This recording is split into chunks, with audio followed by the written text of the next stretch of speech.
मोहतरम नाज़रीन, तुर्क ड्रामा सीरियल अर्तुगरुल गाज़ी में हलीमा सुल्तान के किरदार से शोहरत पाने वाली अदाकार इसरा बेल्जिक ने पाकिस्तान सुपर लीग के छठे सीज़न में पेशावर ज़ल्मी की फ्रेंचाइज़ को बतौर ब्रांड एम्बेसडर ज्वाइन कर लिया है। वो PSL 6 में पेशावर ज़ल्मी को सपोर्ट करती नज़र आएंगी।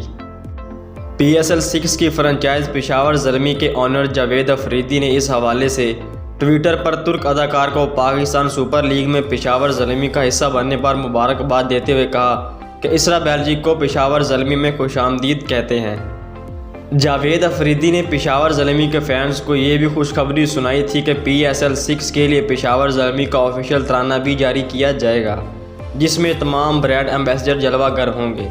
अब पेशावर ज़ल्मी का ऑफिशियल तराना जारी कर दिया गया है और सोशल मीडिया पर इसे खूब पसंद किया जा रहा है। इस ऑफिशियल तराने में इसरा बेल्जिक के अलावा पाकिस्तानी अदाकारा मायरा खान और दीगर को भी देखा जा सकता है।